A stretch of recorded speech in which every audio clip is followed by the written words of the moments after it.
Good morning, everyone. My name is Amy Langoni, and I am the Transition and Supported Employment Coordinator for the Utah State Office of Rehabilitation. I am on the Family Links Conference Planning Committee, and I'm going to be your facilitator for this session, which is entitled Empowered Families in the World of Augmentative and Alternative Communication. And our class is going to focus on and provide families and professionals strategies and tools for encouraging the use and engagement of augmentative and alternative communication. We will discuss how to best stay informed, concepts for successful modeling and implementation, how to navigate school, therapy, and insurance environments, and how to best advocate for the user and support network. Our session is not very long and it will end before we know it. So I will announce when we have about 20 minutes left. Before the session is completed, the presenter will have an additional 10 minutes to wrap up, and then we'll move on to additional conference businesses or business such as prizes and the session evaluation. So stay for the prizes at the end. Without further ado, I wanted to introduce our speaker, Dr. Priscilla Danielson.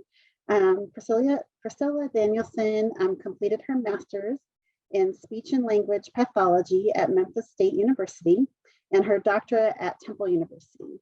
Dr. Danielson has focused her clinical work over the past 20 years in the areas of assistive technology, augmentative and alternative communication, and universal design for learning. Prior to coming to Rocky Mountain University of Health Professions, she was an adjunct instructor at the University of Westchester, Temple University, and University of Delaware. Dr. Danielson has maintained a lengthy private practice focused on language development and disorders in children and adolescents, fluency, and AT-AAC strategies and tools. Dr. Danielson has provided consultation to public school districts and legal teams in the areas of AT and AAC tools, strategies, and implementation. So take it away, Dr. Danielson.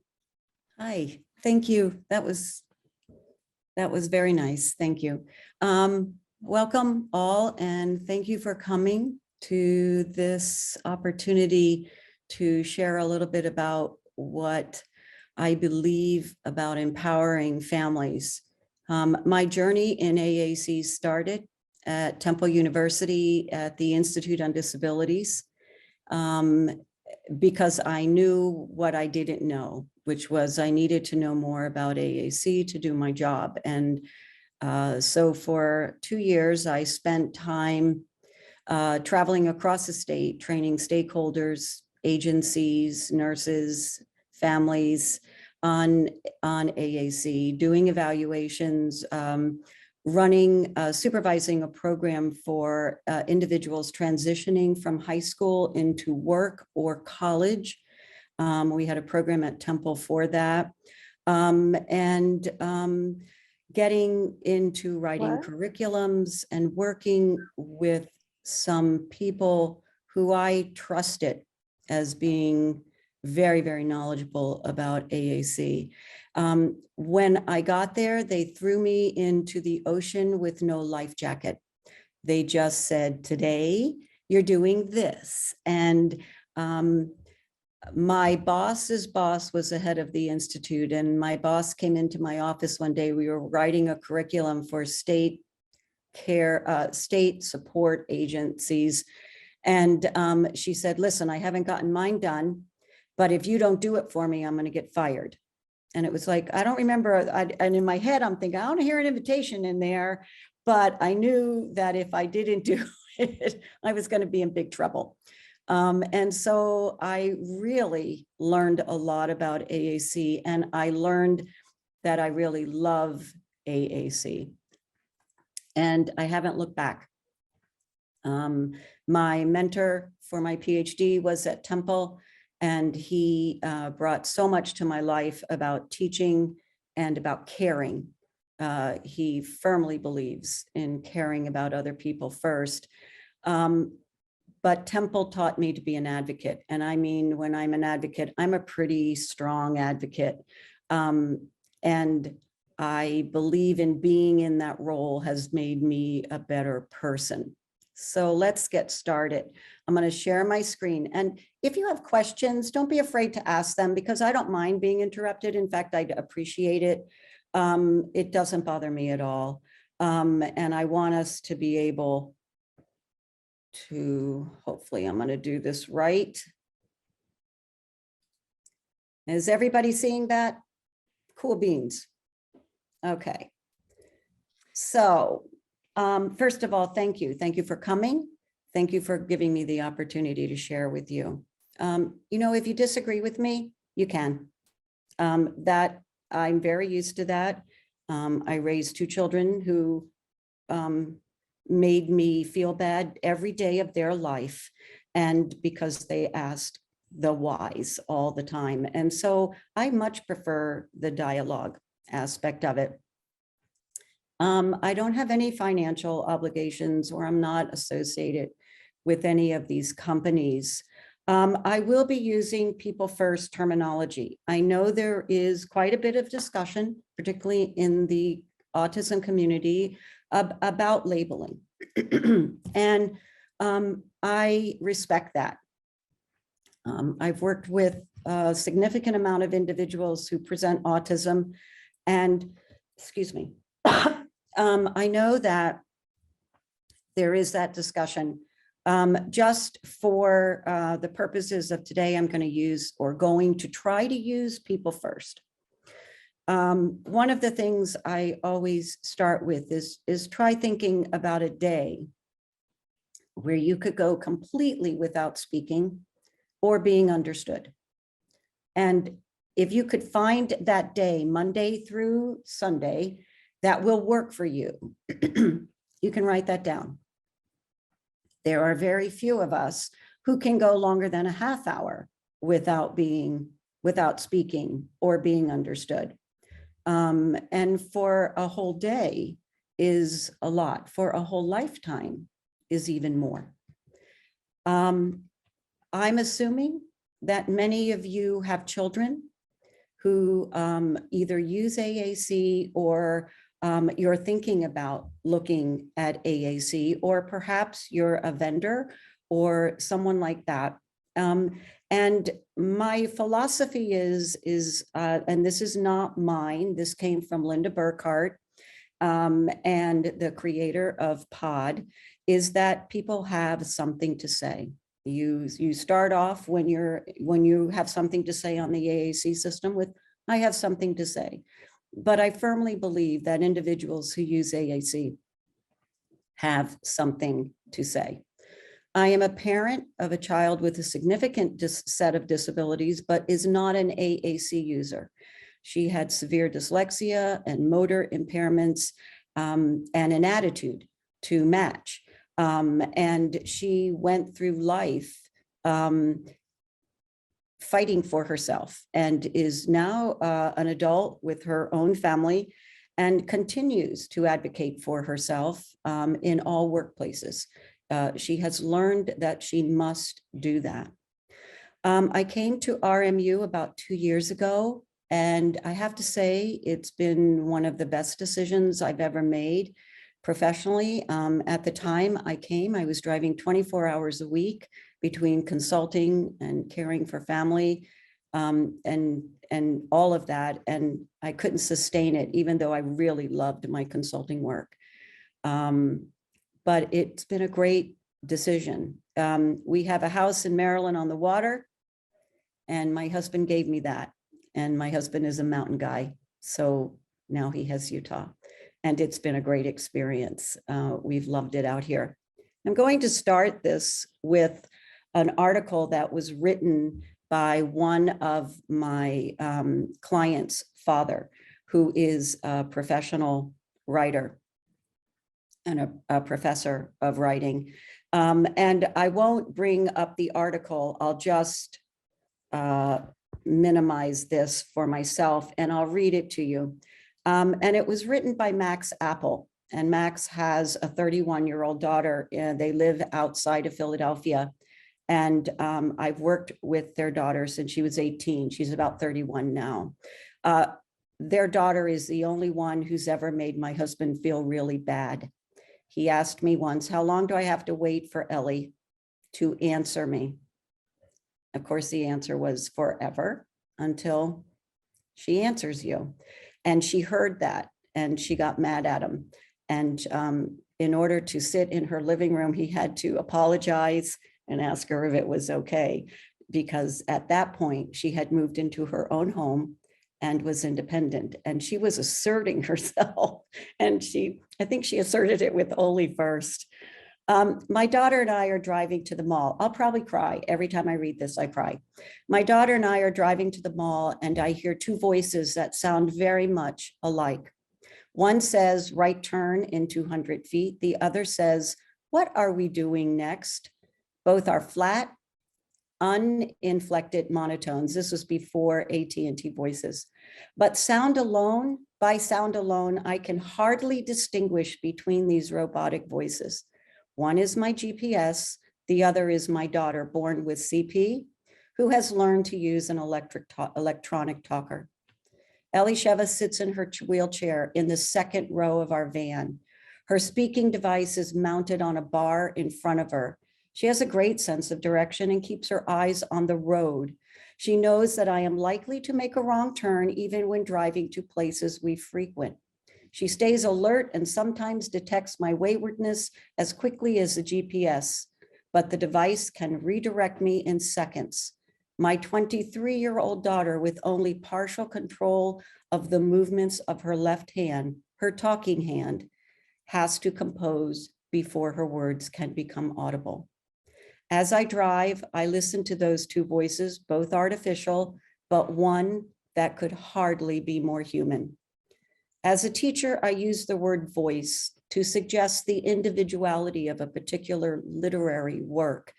Voice encompasses vocabulary as well as rhythm and tone. A voice has a characteristic pattern of phrases and pauses. As you read this, you are in the presence of my voice, my attempt to line up words so that they might constitute meaning. As a writer, I know what voice is. As a father, I am constantly learning. At about 2, when children usually begin to say distinct words, Ellie could only make sounds. Her lips lacked flexibility, her tongue lay flat in her mouth, her cheeks turned away from touch. With the guidance of speech therapists, my wife and I devised games to desensitize our daughter's face. In one of them, beard and mustache, we rubbed our fingers across her cheeks and lips as if we were giving her an old-fashioned barber shave. We tried to encourage her to raise the sides of her tongue in order to create a valley in the middle. We invented another, named that valley, with the enthusiasm of game show contestants. Ellie cooperated. She wanted to speak. She contorted her face in effort. She breathed as deeply as she could and did produce sounds. Only those sounds never became words. She spoke in noises that no one understood. She banged her head in frustration. Still, by the time she was 7, she had learned to use an artificial voice. With difficulty, she could isolate the middle finger of her left hand to poke at a keyboard that contained a language min speak. With 3 hits to create each word, she could make her device speak. Yet she always wanted to accompany it with her own sounds, even though her speaking voice remained a kind of grunt. To be understood, she has used the electronic talker, except once. I was working in the garden while Ellie kept me company, cruising about in her power wheelchair. I heard the word wheelbarrow pass through her lips. She did not say it crisply, but it was distinct. I could hear the L and the R and the echoing final W. I stood up and looked at her. Did you say wheelbarrow? I asked. She nodded and her face bloomed. She tried to say the word again and again, but the more she tried, the more impossible it became. I heard what I always hear, the vocalization of her struggle. It's okay, I told her. I understood. I never heard wheelbarrow or another word again, although in the synagogue and at home, I often hear her version of amen. identifiable more by its placement at the end of a prayer rather than by her recognizable vocalization. And I hear the letter N in so many versions, it is almost seems a one-letter vocabulary. Ellie says a word that sounds like ma, and it often means mother. But that single distinct wheelbarrow remains the highlight of my daughter's life as a speaker and mine as a listener. Her talker has choices of voices, both male and female, ranging from husky to almost whispering. But Kit the kid, or Ursula, or Glenn, or June, useful as they are, do not approach the breathy beauty of wheelbarrow. Ellie has graduated from high school and now volunteers at several places, including a rehab hospital and children's museum. With her curly brown hair, her many varieties of smile, and her tiny girlish figure, she is always a noticeable presence as she operates her chair using a golf ball as a joystick. When she drives into our local supermarket, sometimes accompanied by her twin 4-year-old nieces and their 6-year-old brother, people make way. But they smile at the group as we roam the aisles in a kind of controlled chaos. The boy sometimes stands on the battery at the back of the wheelchair, pretending he is a lookout atop the sail of a pirate ship. From there, he towers over Ellie and his sisters. The little girls look to Ellie for advice as they try to distinguish between the many varieties of milk. Their aunt watches them as I stay in the background. She is a careful babysitter. I notice that she positions her wheelchair to protect the girls from falling milk cartons. She grunts to signify their correct choice, and she stays close. She scans the next aisle to make sure there is room for her chair and the children. She is so watchful that I worry she might run over anyone who comes too close to the children. It is a happy scene. At best, it looks like a poster for inclusion. But that is not the whole story. Time after time, strangers who see us in those buoyant moments in the supermarket and other public places come over to greet Ellie, and then approach me. To a person, they come to offer praise. They tell me that they love to see my daughter out and about, so engaged in the everyday world. They marvel at her ability in spite of the obvious difficulties. But most of the time, they are marveling at the wrong thing. When they come over, they want to talk about the electronic device. Far too often, the kind stranger who asks Ellie a question does not stay for an answer. They have no patience for the human part of the human technology combination that is my daughter's voice. People notice the lights and icons on the keyboard. A finger moves, a voice emerges. The onlooker thinks he's in the presence of an even more amazing version of Siri. And why not? We are all accustomed to the praise of devices. We live in an era of compact electronic wonders. There is awe in the smartphone, and billions in profit follow in its wake. We have all read about people whose lives and businesses have been transformed by instant connectivity. We have read about lawsuits over the details of touch. So it is natural that people view my daughter within this aura of technological achievement. They imagine that in her artificial voice, they are seeing something that is at the cutting edge. In fact, Ellie's particular talker has less memory than almost any laptop, fewer voices than some toys, and is far less flexible than an iPad. Those who look at my daughter and see technology do not notice what matters most, that single finger hovering above the device as Ellie considers how best to compose in a limited language some version of what she wants to say. I agree that electronics are great, and I too praise technology. Before Ellie had a device, she pointed at items on a page that my wife had laminated and then clipped into a large ring binder. It was a cumbersome and awkward system and required someone to help Ellie roam through the choices. Without her talker, there is no doubt that our daughter would be a far more limited person. I look forward to the time when even the small market for such talkers will encourage entrepreneurs to devise ever better devices that will unlock ever more voices. And this was before the first app on the iPad that he wrote this. But if I draw back somewhat from the universal praise of electronics, I do so in order to draw attention to the even greater wonder, the user, the person who every day breaks another kind of sound barrier. Sometimes Ellie impersonates our GPS, telling me to make a U-turn when possible, but she's only teasing. She knows that without guidance, her father will make plenty of mistakes. Our talking map has delivered us to and from many out of the way places, but it can only function if I give it an exact destination. My daughter has no exact destination. She has courage, determination, and a hard-won language. Where she's going will depend not only on technology, but on who will stick around to listen. And this is written by Max Apple. He is a professor at the University of Penn and has written a screenplay about his father's life. He's a very interesting man. So I'm going to go back to our presentation. And hopefully that resonates with you like it resonated with me when Max said he had written it. This is a video about a young man expressing what he would like people to know about him. Hey, Lucas, what we're doing is trying to prepare for you to give a presentation in front of a school.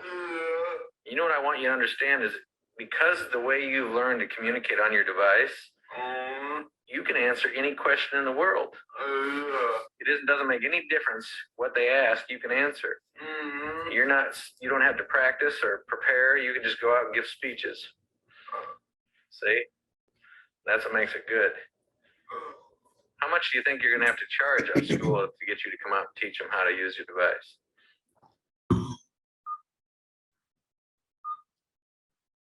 $250 a day. $250 a day. Good. And is there anything else? What else? Is there any other kind of thing? Anything else you want to say?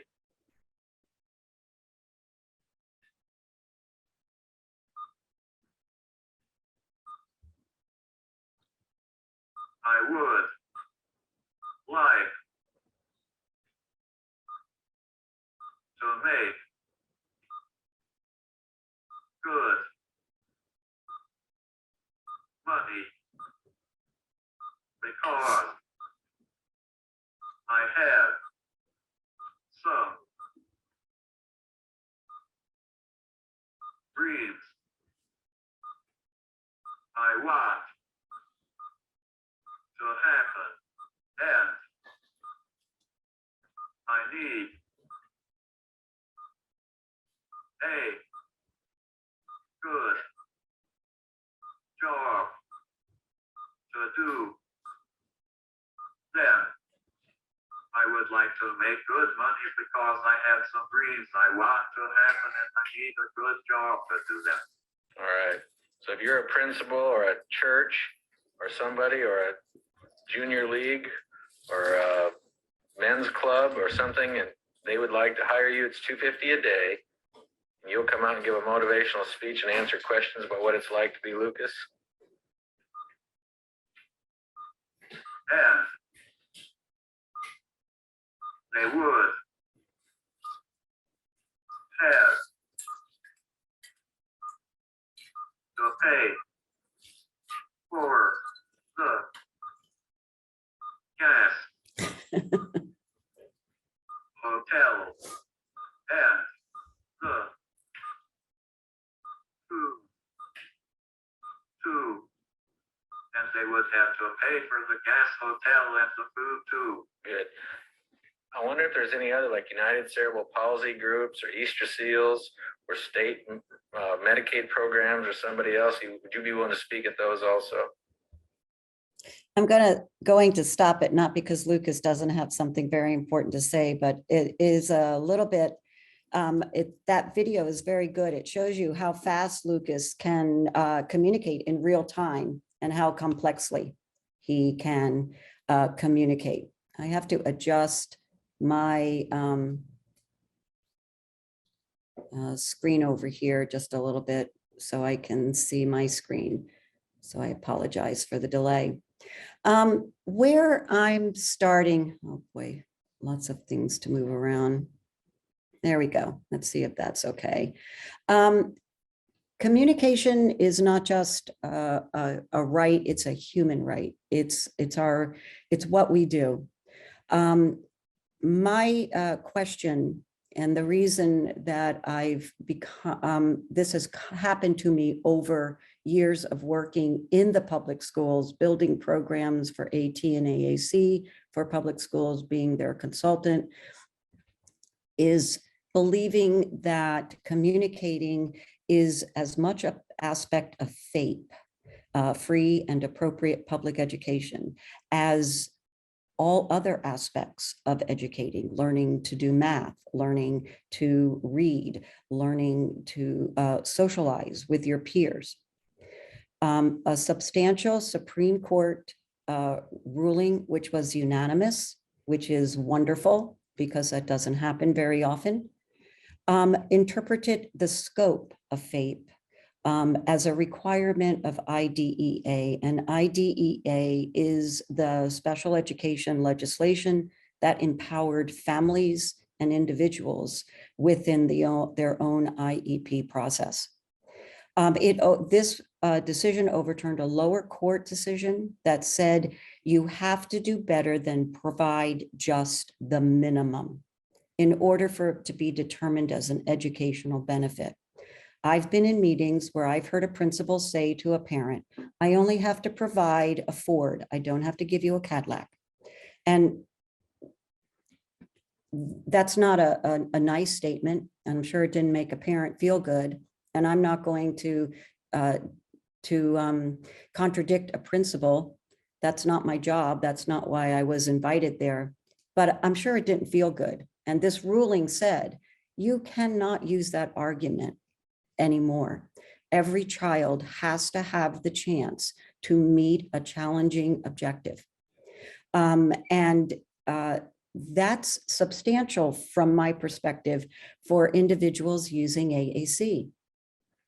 That FAPE, from my perspective, and this is just Priscilla Danielson's perspective, means that if you don't bring your device home and I don't have an opportunity to communicate with you, you are never going to have the pleasure to answer the question, what happened in school today, and say nothing like everybody else. You'll have nothing to say. And so FAPE, from my perspective, means advocating for your child to bring your device home and give them a voice in the home about what happened in school, because other children are getting to talk about what happened in school and their homework. And so why cannot children who use AAC? And so the device is part of that educational program. Sorry, my mouse is not where it needs to be. So AAC is a part of that assistive technology continuum, going from low tech to high tech. And that mid-tech range is kind of different now because I believe a lot of the apps on an iPad are mid-tech, but it's a range of skills. Sometimes you will have a very low-tech device that might be for an individual who needs the picture as well as the button, or it can be a very high-tech device, which is, this is a dedicated system. And I think it's using LAMP. It's so it can range, and it doesn't have to be just one or the other. It can be a combination of things that you use in different environments. I don't typically send kids to lunch with their high-tech device unless they're very, very competent with it and they can take charge of it. I might, at the very beginning, send them with a low-tech flip chart for ordering what they want, so that the lunch staff gets used to communicating with that individual in a unique way. And then as time goes on, we bring that device into the lunchroom and I sit with the kiddo during lunch and we learn how to use it as a social tool and as a way of feeding ourselves, ordering our food. There are multiple laws and legislation that impact the users of AAC within society and within the public schools. IDEA, special education, ADA, which is a civil rights legislation, Every Student Succeeds Act, which is another educational legislation which replaced No Child Left Behind, and 504, which is another civil rights legislation providing 504 accommodations. At the center of all IEP meetings is the family. And IDEA is a family-driven legislation, and that became very, very important. I don't think any of us can now imagine an IEP meeting where we didn't make every effort to have the family there, but the multitude of legislations means that we have to go further than just simply saying, I'm going to give you access to the curriculum. How far does that curriculum reach? Does it reach beyond the classroom? Does the curriculum reach into the library? Does it reach on the playground? Does it reach into the home? I think homework constitutes the curriculum reaching in to the home. And so knowing that those legislations are there has been very helpful for clients. An AT device is any device that you purchase or create that will improve the functional capabilities of an individual with disabilities. The exclusions are cochlear implants and feeding tubes and breathing tubes, anything that must be surgically implanted or re-implanted. The nurse can help feed you through the feeding tube. I can help you, I can check the batteries on your cochlear implant. I can program your device, but I cannot, the school district is not responsible for paying for the placement of a feeding tube, okay? The AT service is another part of the AT legislation. And that means that includes evaluating and acquiring the AAC, selecting it and customizing it. And as you all, if you have AAC in your home or a child using AAC in school, you all know that customizing an AAC to be personal does take some time. And it does take effort, and it does take, you know, sometimes putting things up on a whiteboard and drawing lots of connections so that you figure out who are all the participating factors in that individual's life. Coordinating services, training the child, the family, support staff, teachers, and employers, and then providing technical support. So when I was a full-time consultant hired by a school district, part of my job was to do all of these things and to not ask for permission. It was my job. And I would build into the IEP where I would be helping the staff so they would know what they could depend on. I must be moving my mouse more than I think I am. So assistive technology, or AAC, in the IEP means that the IEP team does this. They consider the needs of the student because the student's receiving special education. And I recognize fully, I worked in the public schools for 20 years, that the IEP team has an obligation to give you access to the curriculum. But again, where does that curriculum begin and end? There's no straight line there. And will that student benefit from the tools and the services we're going to write into the IEP? And that's a team decision. We all sit around and talk about it. And it may mean that I have to bring in 5 devices for a parent to look at because they've expressed to me, I have concerns about this, concerns about this, concerns about this. And I've heard them, and I try to bring in a device that will meet their needs. Very often they surprise me and go right back to the beginning of what they said they didn't want, because it's about giving the family power and giving them a choice. The evaluation for assistive technology and AAC in particular is multi-factor. Many things you have to do, observing. One of the young girls that I was asked to consult on in one of the school district where I was an AT consultant, when she was in her chair, she was in full extension. And she had very long arms and very long legs. And she, in order to keep herself upright, her arms and hands were in full, her arms and legs were in full extension. And so thinking about, okay, getting a device for this little girl is going to be a bit of a challenge, and it's going to take some time. So then I observed her outside of speech therapy and observed her in the classroom for about 2 or 3 hours. And her classroom teacher let her roll around on the floor, and she could roll from one side of the room to the other, push herself up on her arms and look around and find the ball that she was chasing around the classroom. Well, within a few days after observing this, the staff had figured out, let's just put a device on the floor and see what she does. And doggone it, she was accessing an 84-word vocabulary.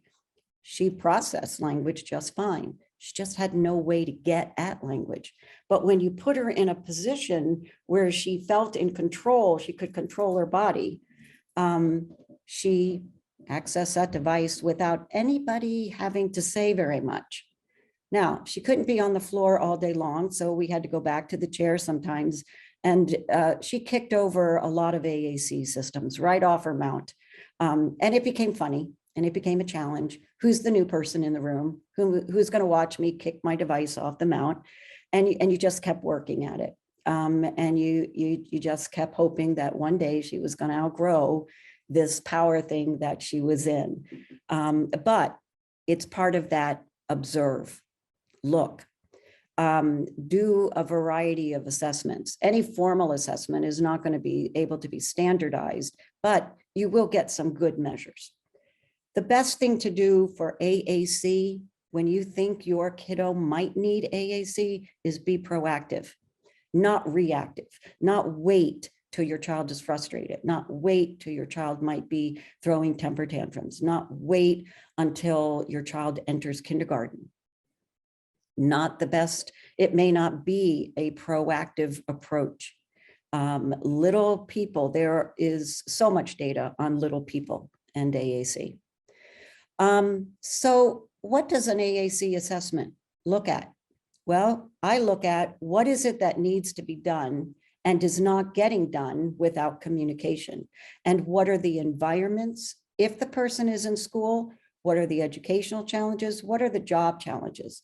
I've been to workshops where I've been asked to observe somebody using, as they were participating in the workshop, and what kind of AAC system would work best for this individual in their job and in that community. I look at what's available.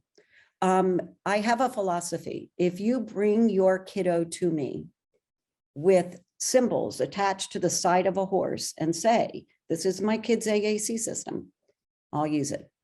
I may not use it forever. I will help you understand where the limitations are and maybe the strengths if somebody really likes horses, but I will use it.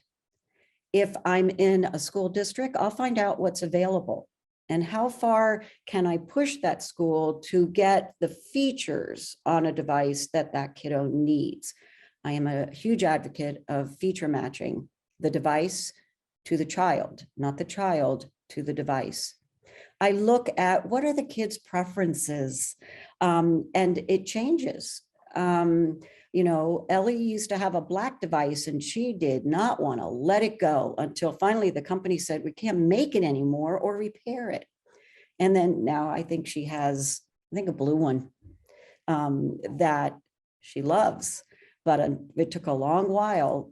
It's many years of me talking to her family about, you know, a computerized device, many more voices, access to the internet, all kinds of things. Now, you know, she's connected to Alexa and can control her whole house through Alexa, which is amazing, because before, for me to program that in was very cumbersome. So I look at what is the language system that the person likes. If they can tell me what they like, I ask them. If they can't, I will try several systems and see which one gives the kiddo the language system they need. As a person who's worked in the public schools, I always talk to the teacher. I have had teachers who have spent their lunch times and all their breaks for a whole year to learn a language system. And I admire teachers. They, you know, teachers work 6 to 7 hours a day and sometimes don't even get a bathroom break. And the only thing people say is, oh, I bet you love the summers off. Well, many of those teachers are working in the summer or learning in the summer or trying to recover from not going to the bathroom for 7 hours a day for 185 days a year. And they work really hard. So I always talk to them.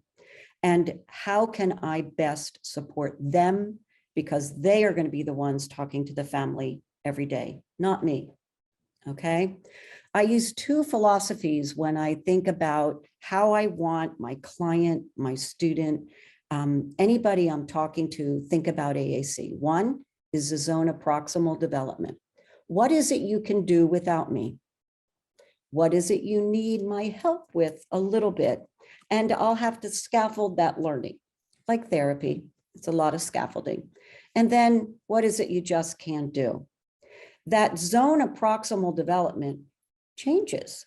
You know, I know how to use a Mac, but if I decided to switch over to a PC, I'm going to need a little bit of help.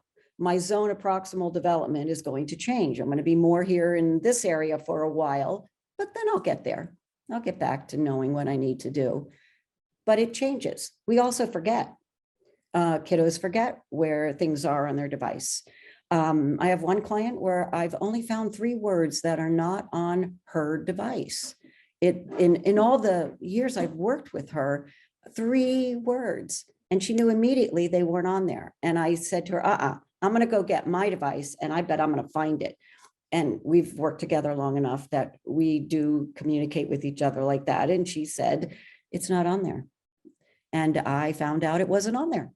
And, you know, then well, you're right. You do know more than me about your system. Isn't that a surprise? But the other thing I use is presumed competence. And this is not my idea. This is 1984, I don't know where that number came from. I proofed this. My husband proofed this, and we both missed that. So sorry. But it was introduced in 1984. It is used a lot in AAC. And it's based upon what is it that will provide the least dangerous assumption for our learner. So I am an advocate if I'm going to give you as much language as I can. Most systems today, I can pull back very quickly. I can hide buttons, I can pull them in very quickly, I can do real-time programming, but I want a language system that gives the individual the opportunity to use as much generative language as they can. And if they cannot, what system will give them the most powerful semantic system or the most powerful vocabulary system? Because my experience with AAC users, even the ones that keep their head down for 95% of the day, surprise me every single time. When I give them more language, they want more language. A simple system might hold someone back in the sense that kiddos evolve very quickly. By the time we're 6, you know, a very old norm is that you have 6,000 words. That's a lot of words. And I'm not going to presume that you aren't learning those 6,000 words. I'm going to presume that you're going to fly on by me. We have a kiddo right now who, when we put up a mock-up of the device core board, And I think it had I don't know, 84 symbols up on the wall. Every time the clinician, the graduate student clinician started looking, the kiddo would get up out of his chair. He was like 3, go over to the core board on the wall, show the clinician where they had to go, start laughing, and then come sit back down. That's power. And that kiddo, for a kiddo who doesn't have a lot of voice, had power. Dr. Danielson, we have about 5 more minutes before we need to pause for questions. Okay, sounds good. Oh, boy. Let me see where I'm going to take you, okay? You're going to all get this PowerPoint, so let me see where I want to take you. I'm going to take you right here. Speech is how we control our life, okay? Speech is the most important thing about ourselves, in that it is what makes us a person. How much time do I have? We have about 5 more minutes, and then Cool. we'll pause for questions and the survey. Cool. And yeah. Cool. Speech is the most important thing we have. It's what makes us a person. And very often you will hear users of AAC say, if you can't speak, people just talk around you and they act like you're a thing. But communication is not just about communicating a message. It's about being social. It's about expressing my needs and wants. I want a purple Slurpee, not a red Slurpee. Social closeness. And I learned this from my sister, who was very significantly disabled. The most important thing for her in her entire adult life was to be engaged. And I don't think she understood what being engaged meant, but she wanted that social closeness. And, give me a hug. How many times have I said that to my spouse? I need a hug. Or, gone into my boss's office and said, I just need to cry for a few minutes because it's been a bad day. Social etiquette. Thank you. I appreciate you holding the door. I'm not a big advocate of making kids with AAC be the politest children on earth. Thank you, please. You know what? Let's get to the message. We can learn that social etiquette on an intermittent basis. And then people want to request, comment, protest, and direct. One of the adults I asked once, would you like me to help you cross the street? He let off a string of curse words like I've never heard. And his answer was, no, lady, if I need help, I'll ask you. And I thought, okay, there's a lesson right there. But he could direct me, and he was protesting, and he was doing all of that all at once. And he let me know that. And I haven't forgotten those early lessons by my clients. So I'm going to skip over these. These will be in the PowerPoint that you will have. And these are just explaining what all of these mean. We use in AAC very often now a concept called core vocabulary. And that means that one word will have many meanings, or could have many meanings, and that it's based upon research into what are the most frequently used words by preschoolers, adolescents, adults, and we put them in a central place so that the individual doesn't have to keep navigating off the page except for fringe vocabulary. It empowers the user, increases speed. Okay. I won't do the videos. I will send you links to them. Let me just pick out. If you're a parent, you have to be flexible with your AAC user. You don't have to make the kiddo say everything on their device. I don't say everything with words. Sometimes I just give my spouse a look that says, I think we need to stop this conversation. Or I don't really like what you just said. I don't always have to use words. We don't have to do the same thing with the AAC user. Engage the AAC user so they can interact. Do more than just ask them yes, no questions. It's so boring. Take the time, pause, let them make their message no matter how long it takes, and wait. There are ways you can adjust the device so you can hear the words as they're being developed. But avoid prompting unless you know the user. Do you need my help? Usually I'll get a dirty look, or I'll get no, or I'll get nothing. And if I'm creating a message on their device. I'll say, may I use your device? I have something to say. And then I'll talk about, oh, look, school is in the fringe vocabulary folder buildings. So we're going to go over here, or school is under the little girl learning over here, sitting at the computer. I talk about what I'm doing.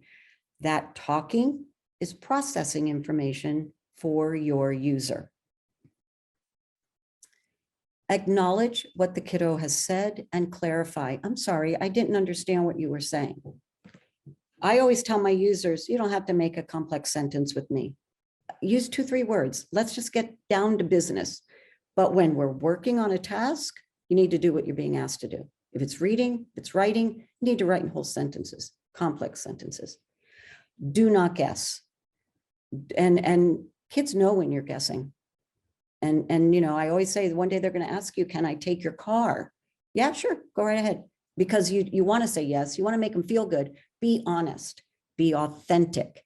And when you do all these things, you will be empowered because you will know your child best. Model. Model for your child as often as you can. Do not model what you think they will say. Model what you want to say. We call that aided language input. Model in all environments. I once saw a woman at JCPenney with her daughter in the stroller going up the escalator saying, we're going up the escalator. Her daughter did not use AAC. We're going up the escalator. Now we're walking into the shirts. And over here is a small shirt, a big shirt, a medium shirt. I'm going to put the shirt back on. And I was just like standing there. And because I'm from the Northeast, my whole face said, oh my gosh, this is bizarre. And I was doing nothing but 0 to 5 then. So I did a lot of language modeling. And she just went through everything. No, you don't have to do that. But model in the car, model at McDonald's, model at the pool. And at the pool, put the symbols on a floaty, not on their high-tech device. You don't have to model every single word. Just focus on the keywords. You're not going to know that system as well as your child ever will. It takes about 2 years to learn some very complex systems. Let your child play and they will learn it and they'll show you. Sometimes I'll say, where is that ball? And I'm looking for, do you know how to navigate? And then I ask them. So by doing all of that, I'm empowering myself as a user of my child's device, and I'm empowering my child because I'm using good communication strategies. It's okay to be slow. Your kiddo started slow. It's okay to use low tech to model. There's nothing wrong with a paper copy of your core board, nothing at all. And you can model the same word in multiple situations. Would you like a drink? Would you like a milkshake? Drink? You can model the same word in multiple situations. And you don't always need your kiddo to imitate you. Let them be the conversational partner they are. You know, one of our clients said he discovered poopy. You know, you poopy this, you poopy that, I poopy, eat poopy. And she said it went on for a whole day. Well, we've never seen it in therapy, but it was fun. And it was fun for him. And mom responded just like any other mom. Okay, this will be over in a day and I can live through this. But he discovered power on that system outside of the school setting. He was now messing with his sibling's head. I've included this in here, and it's about different levels of being competent with AAC. And take a look at it because it'll help you figure out where you are and what you might need. And the last thing, this came from Cough Drop, and I really like it. Cough Drop is a manufacturer of AAC, and this is a tool that I think is very helpful in how to implement AAC, not only in the school, but in the home, in the community. People have to talk to all kinds of people to learn. You can't gather vocabulary by only talking to your classroom teacher and your parents. You have to do your siblings, your friends, at your church, all of those things. You have to interact. Okay, this is a video on aided language input. So here are some resources that I would encourage you to look at. Justin Bieber is, I actually like Justin Bieber's music. I just hate when Justin Bieber is always on the red carpet. He always looks like an idiot. And I always want to say, I know your mothers just want to smack you upside the head. You know, you're not in a gang, Justin. Stop acting like you're in a gang. And so all my students know Justin Bieber is my favorite target, but he is cool. And kids like to listen to his music. And so, you know, I'll make fun of him in front of the kids. Oh gosh, I think Justin Bieber's a goof. And they'll tell me, no, you don't know anything. And he's, you know, meeting them on their level. Here are some resources.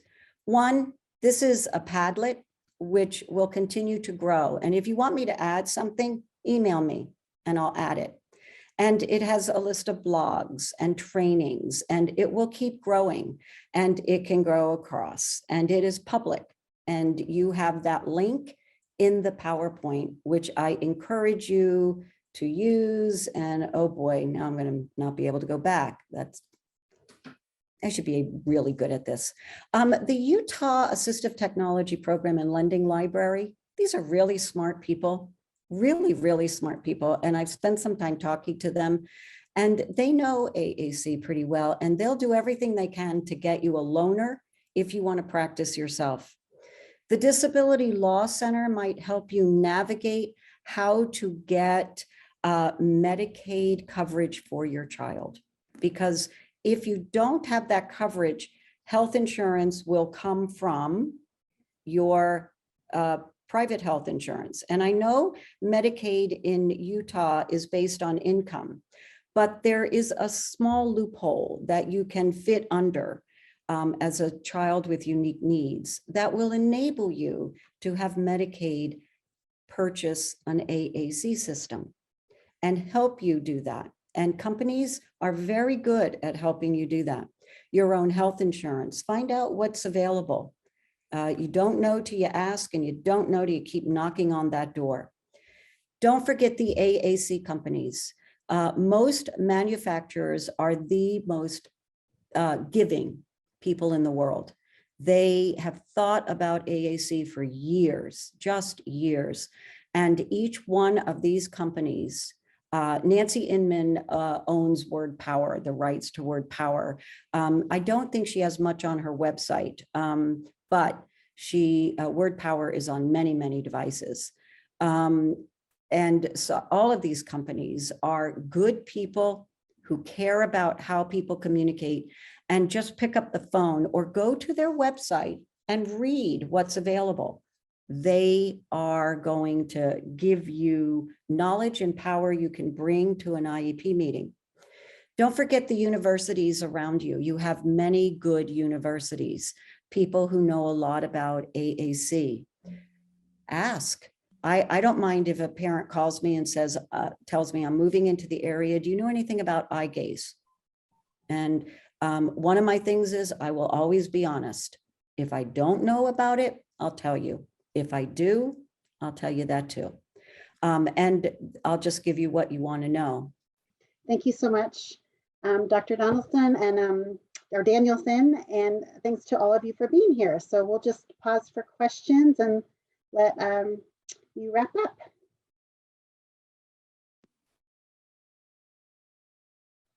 Dr. Danielson. Oh, go ahead. Please call me Priscilla.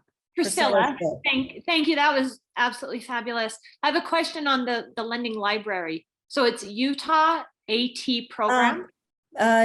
I don't know the exact name of it, but if you look under Assistive Technology Program Utah, it will bring it up. And it's housed in one office in Logan, and I think the other is at the University of Utah. Okay. And you can go visit. You can go visit there and try things out. Perfect.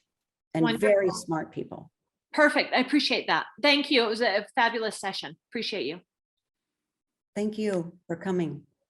Thank you so much. And thank you for all your advocacy and your support. We really appreciate that, and for being here to talk to our group. It's been really great to hear all the resources, and we're excited to share these resources out broadly too.